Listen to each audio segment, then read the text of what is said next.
Hello, everyone, and welcome to another interview for the site. Today, I have the pleasure of interviewing Dalton Rosta, who is a up and coming Bellator light heavyweight. First of all, Dalton, thank you so much for joining us. Hope you're doing well. Everyone is safe and healthy. Yes, we are. Thank you for having me. Absolutely. Before we jump into it, make sure you go check out thefightsite.com. You'll be treated to just a plethora of fantastic articles, breakdowns by fantastic analysts. Definitely go check it out. Make sure you check us out on Patreon, which you can directly support us. It does help us out a lot. You get access to exclusive content, the Discord channel. You can ask for video content and specific articles and interviews that aren't necessarily available to the general public.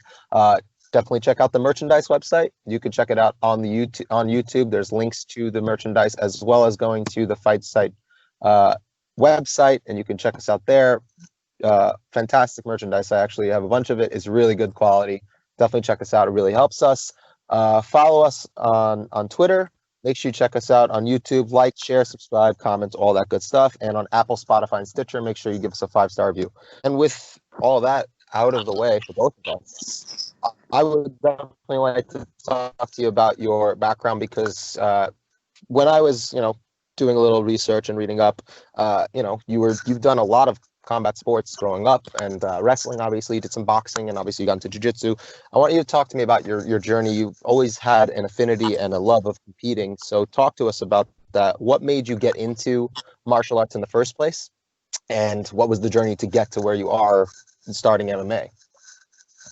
Um, Whenever I was a kid growing up, me and my brother would just always like wrestle around and stuff in the house, and my dad decided to get us into wrestling, and that was probably when we were like 6 years old. My brother stuck with it for a while. I actually got out of it, and I always had like a love for combat sports, and I was always big into combat, whether it was just sports or like Gladiator movies or the movie Troy or 300, all that stuff. All that stuff always intrigued me. So I always gravitated towards stuff like that. I got back into boxing when I was like 11 years old, and did that off and on all the way throughout high school, and then got back into it full time after college. Jiu-jitsu, I got back into around age 13. I got into around age 13. Did the same thing, off and on. And the only reason I was off and on with those two once high school started is because I was more dedicated towards like football and wrestling. And I was wrestling year round, playing football during the season. Obviously, like doing all my lifting and stuff during football year round as well. But that also helped with the wrestling. And on days I didn't have wrestling practice in the off season, I would do jiu-jitsu and boxing. I just wouldn't do them during football or wrestling season. And then I went to Seton Hill to wrestle, and I ended up transferring to Youngstown State to play football. After I got hurt from there my sophomore year, that's whenever I got back in MMA full time, which was a little over 4 years ago. And once I started back up, everything just clicked, and we got the ball rolling really quickly. We got our amateur debut in 2017, or beginning of 2017, like early, and within 18 months, I turned pro, and now I'm with Bellator. Yeah, and you're currently 2-0 with Bellator. You were 7-0 as an amateur, if I'm not mistaken. You had your every single one of your fights is via finish. With regards to, but I do want to ask you a quick question with regard to wrestling, because I've been wondering, because I'm a jiu-jitsu guy. I have no wrestling background because my parents hated me, so I had to just go to jiu-jitsu after I became an adult. So did jiu-jitsu, were you able to integrate your jiu-jitsu training with your wrestling while you were wrestling on the mats? Me personally, no. Just because I didn't have that thorough of an understanding of jiu-jitsu back then. Okay. I believe there's certain things that definitely help from jiu-jitsu that will help you with your wrestling, but I didn't have, like I said, as extensive of understanding or as much knowledge as I do about it now back then. So I didn't use it really with my wrestling. My wrestling was strictly just wrestling based. And if anything, I use my wrestling more with my jiu-jitsu than anything with my my top game, my top pressure. Everything translated very well. Yes, and I actually wanted to talk to you about that because it's something that I think if you people who watch the sport a lot, when there's a young wrestler in in MMA and they don't necessarily, once they get top control, they'll do everything they can to keep it at all times, no matter what, even if they're not necessarily at a good advantageous position to do so. And specifically in your last fight, I was watching, and you were willing to give up bad spots and not force the wrestling if you didn't feel comfortable doing that. And I'm probably jumping ahead, but I wanted to know, is that just a comfort level for you, or do you just or is that something like you specifically saying, like you recognize when the spots are not necessarily good for you and disengage to reset? I'm gonna go ahead and guess that you were talking about when he climbed the cage with his feet and Yes. he grabbed the hold of my leg, and I probably could have got back on top of him, but I pulled out, pulled my leg out, and Yeah. got back to our feet. Yes. That first scramble right there, that he was an unorthodox striker, and I wanted to keep it striking, but because of the way he was moving and like the way he did things, like I said, it was unorthodox. I just threw that first takedown in there just to like kind of like throw him off his game a little bit. I wanted to keep it standing, so whenever that scramble started, I was like, I'll just get back up to our feet. That's where I want to be anyways. And then if I believe you're talking the other, from my recollection, whenever he got me in a Kimura in the second round, where instead of just staying on top and trying to pressure him, I actually rolled to my back across his body and then ended up coming back on top, but I gave up the position right away to get out of it. But yeah, I mean, that comes just from knowledge of jiu-jitsu as well. There was a good chance that if I didn't do that, he probably could have had that Kimura. I was being a little bit lazy with that front arm. Actually in training, I usually bait people to take that, and then I'll sit across for the arm bar. But I was a little tired in that second round in that fight. I was putting a lot of pressure on him. Had a lot of offense and stuff, so it's only natural for you to get tired. But I was a little bit more tired than I usually am, and I didn't sit for that arm bar, so I kind of put myself in a bad position, and I had to like resort to that roll to get out of it, and had to give up that position. But I ended up getting it back anyways. Both of those were actually the two specific instances that I was thinking of off the top of my head. But I want to even add that even in some of the clinch exchanges across on the fence, you shot some takedowns and pushed them up, and then you separated when you weren't able to get the takedown right away, which is a good thing because you weren't essentially just expending energy for nothing. Another question I have is you were actually using a pretty good jab, both to the body and to the head, and keeping it long range. You were dipping off to the side and parrying as he countered with his own jab. Specifically in the second round, was that to try and maybe keep it just at range and lower pace to try and regain some energy? In the second round, yes. In the first round when I was doing it, I have more, my style is more of a in and out style. I'm usually a lot quicker than a lot of my opponents, more explosive. So I'm able to get in and out, maybe throw like one or two punches before they're able to counter with one, and I'm usually out of range for theirs. It works a lot for me in sparring and in my fights. But like I said, with his unorthodox style, every time he threw something, he also had long arms. He would just stick something back out there, like whether he planned on having it hit or not. And everything was straight up the pipe with him. He didn't throw anything from any angles. He didn't throw any hooks or anything. Everything was just straight 1-2, and then he would throw these wild kicks at the same time as he was punching. So it was like it was very unorthodox, and he was stiff and a little awkward. So instead of like coming straight in with my 1-2 and either coming up or taking off an angle right after the 1-2, like I do a lot, I was having to actually take my head off the center line when I was throwing my jab instead of getting behind my jab. So I was dipping off to the right-hand side when I was throwing my jab to land the jab and get out of the way of his. It also took away my right-hand counter and a little bit of the offense I could have followed up with because I did that. But that was all to get out of the way of his jab. So like I said, that was like one of the things that he did that was a little unorthodox, that like took me away from my style a little bit, and I had to adjust to that.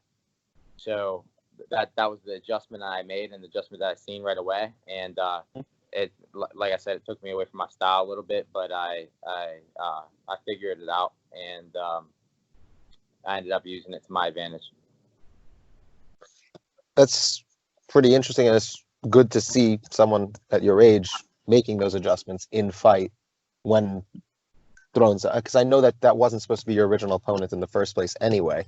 So to make an adjustment after having an opponent change is definitely a good thing.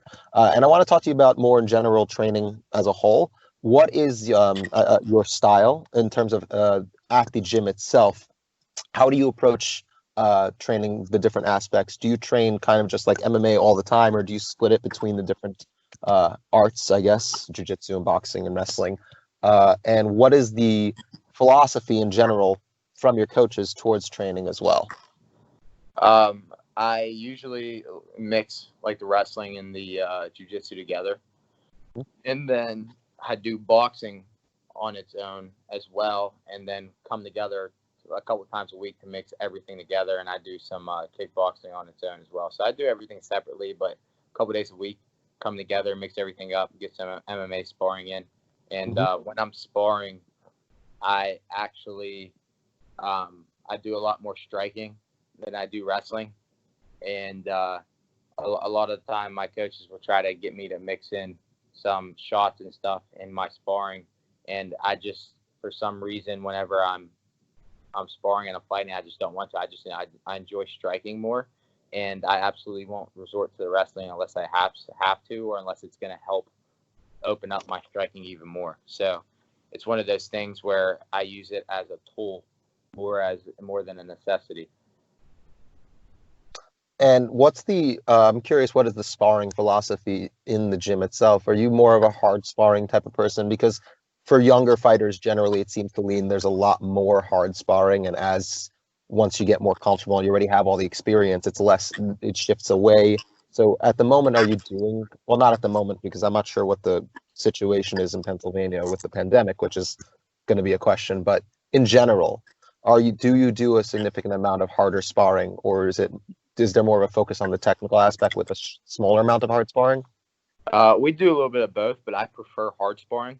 Mm-hmm. Reason being is because it simulates the fight, obviously. Of course. And it that's whenever you get your timing down and you get a realistic feel and look for what you're actually seeing, what you're actually trying to accomplish, and you're building on top of what the base that you already have. Slow sparring, or light sparring, as a lot of people call it, or flowing, I'm not a fan of that, because if your skill level is above that of your sparring partners, you actually have to slow it down a lot more than they do for them to get the sense of the feel that you're flowing or light sparring with them. If you're too far ahead of them skill wise and you're going at the same pace as they are, then it comes across to a lot of people that you're just trying to fuck them up, or you're just trying to like whoop their ass, and that's not how it is usually. And you're just moving around just like they are, and then you get a lot of people pissed off, or a lot of people say that's something I actually do not like light sparring at all, and I think it has very little effectiveness for progressing technique or your conditioning. I mean, I'm just not a believer in it. Everybody has their own beliefs. I'm not. One of my coaches believes in it, and mainly because of like the longevity of your career and trying to preserve everything. But I'm not a believer in it for progressing and getting to where I need to be. Totally understand. And actually, that was going to be leads into another question of mine is, I've spoken to a bunch of different coaches, like the Elevation Fight Team coaches, spoken to Pedro Hizzo and a couple of different, and Stephen Wright recently. And, every coach has kind of different philosophies when it comes to training their fighters and how they develop them. What is the mentality with regard to fighter input both for yourself, I guess, and as a general rule with your coaches? Is it the coaches set the curriculum and you follow it, or do they specifically watch tape with you and you guys come together with game plans? How much input do you have in your own instruction, I guess, is the best way of phrasing the question itself. I mean, my coaches know more than I do. That's why they're my coaches. So, of course. I follow what they tell me to do, and but they let me give my input and let me tell them like what I feel is best, or how I can mix in like what I feel is best with what they feel is best. So there's like a, you know, we come to like a little agreement or a compromise on something, and we mix everything together. And I mean, I think it's a thing where I know my body best, and then they know what's gonna make me better best, and they like I said, they have more knowledge than me. So I think it's a combination of everything, bringing it all together and understanding us as a team as a whole to get better. Right.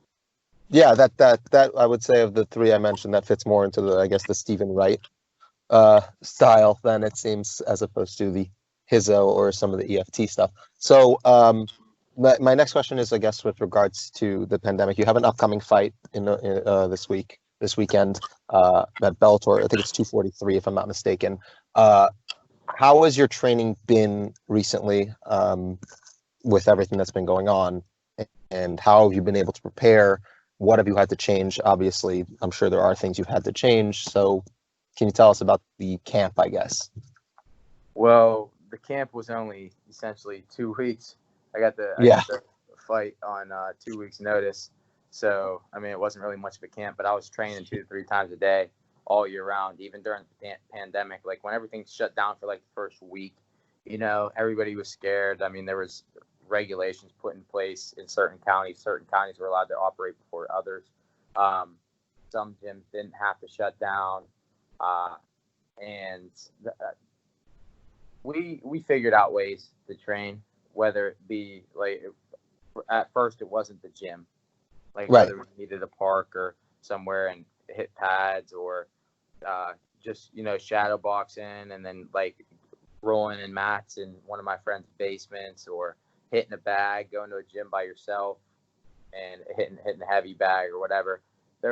We found ways to get better. We watched film, stayed in shape, just stuff like that. So at first, we were just trying to find ways to train with the cards we were dealt. But when everything started opening up, it was full go, 2 to 3 times a day, every single day. And so whenever I got the news, they asked me if I was ready to fight. Could I fight August 7th, which was like 2 weeks out? Whenever they asked me, and I was like, yeah, I'm ready. They're like, can you make 5? And I'm like, yeah, you make 85. I was like 210 pounds whenever they asked me, maybe a little tiny bit heavier. But I started dieting, got down to 190 something pounds, and I'm sitting at I woke up this morning a little bit heavier than usual, but I've been sitting around at about 195 pounds, and after my workout this morning, I was 191 point something. All right. So I guess the next question is, I guess, for the future, because your upcoming fight. So first of all, for your upcoming fight, how much tape were you able to find? Because I don't think he has such an extensive record. So was there really tape for you to analyze? If yes, you know, actually, no, obviously don't tell the game plan, but what have you spotted some things, if you did find tape, that you can exploit and take advantage of? I found like 3 videos. I only watched like one of them, if I'm going to be honest myself. Sure. I watched I think it was the very first video that I found, and he won by armbar. So I watched that video, and I believe I actually watched like the first like 30 seconds of another video, and he did the same exact thing he did to get it to the ground in the first video. So I was just right away, I was like, he does the same thing. It seems like a one trick pony. He's just going to try and take me down and grapple with me. And I seen he had a few submission finishes. I think he finished every fight he's fought, and then he got finished in his one loss. So he never went the distance. And so I'm expecting him to try to take me down. and I mean, that's going to be very hard for him to do. Yeah, he Yeah. has very slim chance of that happening. So the way I see it is he's going to try, he's going to fail, and then he's going to panic, and then I'm going to finish him. And moving past this, I'm always curious, you know, especially when I talk to somebody who's a little bit younger in their career. What is there are certain fighters who tend to try and, I guess, go as far and fast as quickly as possible. They'll take, you know, they won't take their time coming up to build their skills and to kind of grow their skill set. They'll try and take the biggest challenge possible as quickly as possible.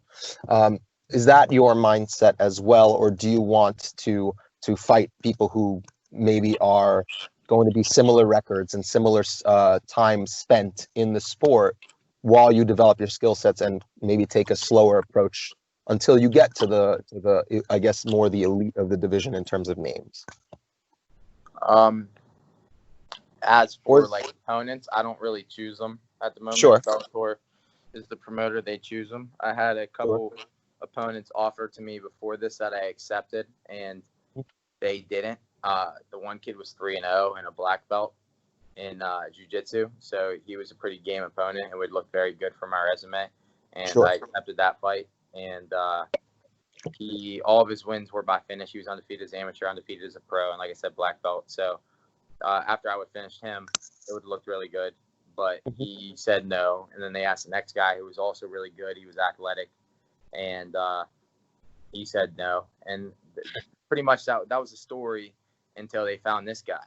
And this guy, I wouldn't be telling the truth if I said he was as skilled as other guys. He's not. This other guys were more skilled, and I was wishing they would have said yes. But I mean, this guy's no one to underestimate or anything. I mean, he's a game pony. He's a professional fighter. Every professional fighter is professional for a reason. He's 1-1. He has a finish under his name. He's undefeated as an amateur too. So anybody can be good. So we're not taking him lightly. And I plan on, just like any of the other guys that I said yes to that they ended up saying no. I plan on finishing him early. And hopefully after this, I can start getting some bigger names in the promotion to not only build my skill set even further, but build my notoriety as well. Absolutely. And do you plan on sticking at 185, or you're going to kind of, I guess, go up to 205, or what is your plan, I guess, for the division of choice? No, I was at 205 before this. This is going to be my first fight as a pro at 185, so I'm going to stick here after this. So, I wasn't a big 205 pounder, and the 185 pound cut's pretty easy for me, so this is where I'm going to stick. And with regard to your actual style and its development, you mentioned earlier that I guess you would be defined as an out fighter all the way in or all the way out. What kind of do you have fighters that you look at that you try and pick things from and emulate with that style, specifically from a wrestling background, or is it kind of just what you're just sticking with whatever your camp and coaches do? Do you try to analyze fighters that you see have similar styles and what works and what doesn't? Yes, I pick things from fighters all the time. I mean, whenever your goal is to be the best in the world in your weight class, the best in the world, period, whatever, you watch these guys that are at the top of the division, and when you're watching somebody do something in a fight and it works against, and let's say John Jones is doing something like a spinning elbow in a fight off a cage against the number one contender in the 205-pound weight class in the world, you're looking at two top guys in the world. And if John Jones is doing it and it's landing on the other top guy in the world, why can't I do it? You know, it's working at the highest level. So I come into practice after I see something like that, like a spinning elbow off a cage. And like whenever we're doing our MMA drills and everything, and we're doing our striking and transitioning from wrestling to striking, I'll try it out at practice. I'll show my coach. I'll do it on pads. See what we think. We'll try it in sparring. If it works, it works. If it doesn't, it doesn't. And if you watch my last fight, I landed a spinning elbow on Claude Wilcox against the cage. I had him double it up against the cage, and I stepped off and landed a spinning elbow as he was trying to circle out. And I watched John Jones do that. That's where I learned it from. I I feel like my style, especially that fight, like I said, I had to change things. I changed my game plan a little bit, which I don't plan on doing this fight at all. Because that kid was unorthodox, I had to change my style up a little bit. Right. And my normal style is to walk guys down and put pressure on them until they fold and then finish them. And I feel like my style in that respect is a lot similar to like Paulo Costa's in UFC at the 185-pound division. So I watch a lot of Paulo Costa and see what he does, walking guys down, getting their backs against the cage, and starting loading on them against the cage.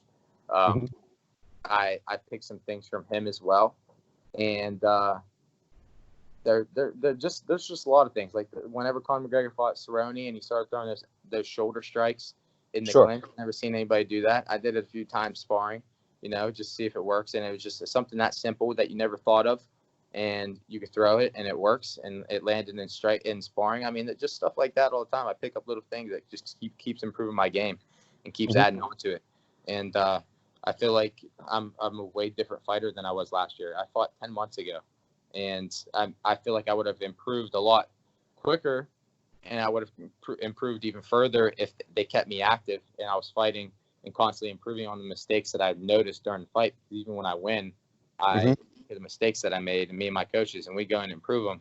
And I feel like I would improve faster like that. But even in this 10-month layoff, there's a lot of stuff that I got to work on, a lot of stuff that I learned I was able to integrate into my training. And I feel like I'm a completely different fighter this year. And it's interesting that you brought up Paulo Costa, because that was actually one of the things that when I watched some of your I watched a couple of your amateur fights, and then I watched the Wilcox side. It was a completely different, like you said, you had to adjust mid-fight to a different style, which is impressive in its own right. But you definitely were a pressure fighter in mindset and in the way you approached those fights. And bringing up Paulo Costa is a really good analog, because, like you said, he's a pressure fighter. He does a lot of his work against the cage, where he lands these really just vicious combinations. So when you're trying to pull stuff from a pressure fighter, how much a lot of the people who watch pressure fighters, I guess a good example in my opinion would be Kelvin Gastelum, who wants to pressure people but doesn't necessarily display the footwork like someone like Costa, who's also trying to pressure people but is able to cut off the cage.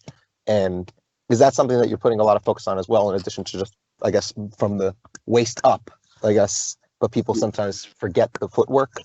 Yeah, the footwork's definitely important, but Paulo Costa, it's easier for him than Gastelum because he's just a big guy. Of course. More intimidating, more power in his strikes. It makes somebody back up. You can't just walk at somebody and expect them to move back. You have to have some power behind your strikes. You have to have some snap in your shots, and the footwork's definitely important, but you have to have a reason to make them back up. Like you have to make them want to get out of the way. You can't just try to walk them down and pressure guys if that's not actually how your style is. It has to fit the way you fight, and it fits the way Paulo Costa fights. It fits his power. It fits his style. And Gastelum, he's more of I would say he's more of a ring general. Like he likes sitting in the middle of the ring, and he doesn't like moving much. He'll stand in one spot. He doesn't move his feet much, like you said. He doesn't have the footwork that Paulo Costa has. He'll stand in one spot and trade with you. That's more like he doesn't back up much, and he doesn't go forward much. He might try to go forward, but it's usually not all the way to the cage.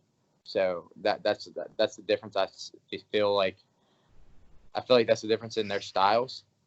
And Paulo Costa is definitely a better pressure fighter. Yeah, for sure. I would also, if I was going to watch a pressure fight, I would also look at Prime RDA as well. That was the work Cordero did with him is just perfect. So before we go, first of all, because I gotta go, unfortunately. Thank you so much for your time. First of all, I really do appreciate it. You are fighting this weekend, so make sure everyone gets to check that out. It's on Bellator 243 against Mark Gardner.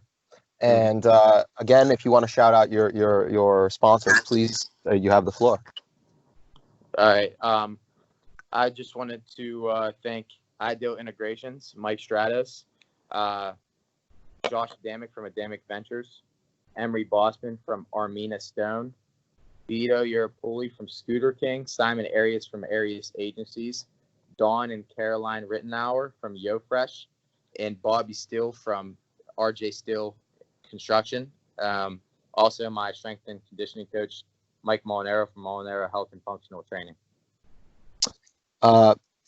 Again, Dalton, thank you so much. I don't know if your gym is open yet, but I highly recommend everyone go check out the Mat Factory Wrestling Club. If they're fully open, I don't know, but once everything does fully open, make sure you go and check them out because they're clearly producing some great fighters. And if you want to learn, go for it. Before we go, everyone, again, thank you so much for listening. Make sure you check out thefightsite.com, the Patreon as well. Check out the merchandise website. You can follow us on Twitter. Make sure you like and subscribe, like this video, leave a comment. It does help us out with the YouTube algorithm. Subscribe to the channel, share it with your friends. Check us out on Spotify, Apple, Stitcher. We're there. Leave a 5-star rating. Dalton, once again, thank you so much for joining me. I really do appreciate it. It was great talking to you, and I'm really looking forward to your next fight. Yeah, thank you. I appreciate it.